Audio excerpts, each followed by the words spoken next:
মেয়াদ অনুযায়ী city corporation নির্বাচন অনুষ্ঠিত হবে বলে জানিয়েছেন স্থানীয় সরকার মন্ত্রী মির্জা ফখরুল ইসলাম আলমগীর। ভবিষ্যতে দলীয় প্রতীকে সিটি নির্বাচন হবে কিনা তা সংসদে নির্ধারিত হবে বলেও জানান তিনি। মঙ্গলবার ঢাকার 2 সিটি সহ 6টি সিটি কর্পোরেশনের প্রশাসকরা স্থানীয় সরকার মন্ত্রণালয়ে আনুষ্ঠানিকভাবে যোগদানের পর মন্ত্রী এসব কথা বলেন।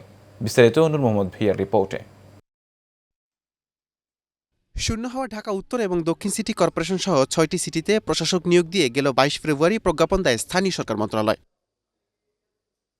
মঙ্গলবার ঢাকা 2 সিটি সহ 6টি সিটি কর্পোরেশনের প্রশাসকরা স্থানীয় সরকার মন্ত্রী মির্জা ফখরুল ইসলাম আলমগীরের কাছে আনুষ্ঠানিকভাবে যোগদানপত্র জমা দেন। এরপর গণমাধ্যমে কথা বলেন স্থানীয় সরকার মন্ত্রী, জানান মেয়াদ অনুযায়ী সিটি কর্পোরেশন নির্বাচন অনুষ্ঠিত হবে। এইটা তো আপনার এইভাবে এখনই বলা যাবে না। এটা তো আমরা যখন দেখবো এক এক করে বাই ফেজ, এটা তো চলমান প্রক্রিয়া। আপনার এই লোকাল গভর্নমেন্ট ইলেকশনও কিন্তু একটা চলমান প্রক্রিয়া।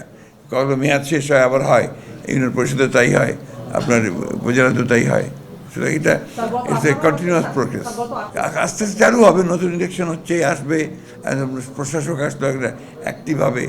এখন আপনার মূল বিষয় হচ্ছে যে পুরো ইলেকশনগুলো কমপ্লিট করা। সেই ইলেকশন যখন হবে তখনই আপনার সবচেয়ে বেশি। এ সময় এলজিআরডি প্রতিমন্ত্রী বলেন, সরকারি কর্মকর্তাদের তুলনায় রাজনৈতিক নেতারা জনগণের সেবা আরও কার্যকরভাবে নিশ্চিত করতে সক্ষম। যারা দীর্ঘদিন রাজনীতি করে আসছেন এবং রাজনীতির মাঠে ছিলেন, তাদেরই দায়িত্ব পালন করা উচিত এবং তারাই জনগণের দুঃখ দুর্দশা এবং জনগণের ভাবনাটা তারা বুঝবেন। এবং সেই ভাবনা থেকেই মাননীয় মন্ত্রী মহোদয় যেটা বলেছেন যে রাজনৈতিক লোক এবং অভিজ্ঞ লোকজনদেরকেই আমরা প্রশাসক হিসেবে নিয়োগ দিয়েছি, ইনশাআল্লাহ তারা ভালো করবেন আমরা মনে করি। এছাড়া মশা নিয়ন্ত্রণ, যানজট প্রশমিত করা, রাস্তাঘাট মেরামত এবং দুর্নীতি রোধে নতুন প্রশাসকরা কাজ করার কথা জানান।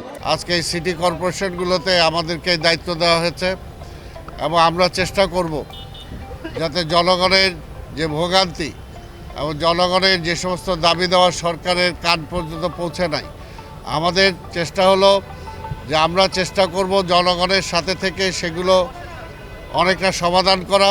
এদিকে বিগত সরকারের 17 বছরের বিরোধী দলের নেতাকর্মীদের বিরুদ্ধে দায়ের করা রাজনৈতিক হয়রানিমূলক আরও 12টি মামলা প্রত্যাহারের অনুমোদন দিয়েছে স্বরাষ্ট্র মন্ত্রণালয়।